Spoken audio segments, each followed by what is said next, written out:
સુરત શહેરના પાંડેસરા વિસ્તારમાં તબીબની બેદરકારીના ગંભીર આક્ષેપ સાથે એક હૃદયદ્રાવક ઘટના સામે આવી છે.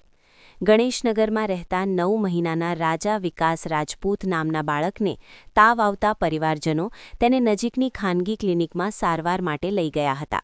પરિવારજનોનો આક્ષેપ છે કે તબીબે કોઈપણ પ્રકારના જરૂરી રિપોર્ટ કર્યા વગર જ સારવાર શરૂ કરી હતી.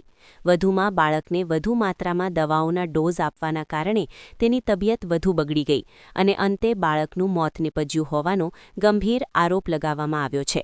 ઘટના બાદ પરિવારમાં શોક સાથે ભારે રોષ જોવા મળી રહ્યો છે.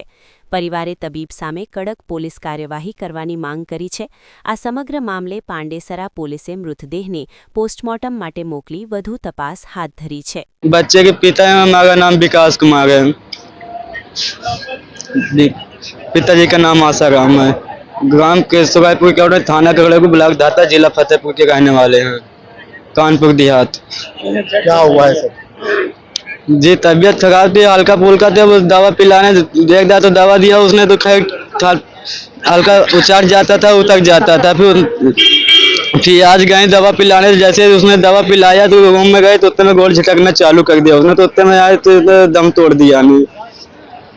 क्या चाहते हो कार्रवाई? उसके सजा होना चाहिए, उनको हमको इंसाफ मिलना चाहिए, हमको पैसा चाहिए, कोई नहीं उसको कल जेल भेजा जाए बस। कौन डॉक्टर डॉक्टर को नाम नहीं बता सकते लेकिन उसका दुकान जरूर बता सकते हैं। क्या मांगे अभी आपकी?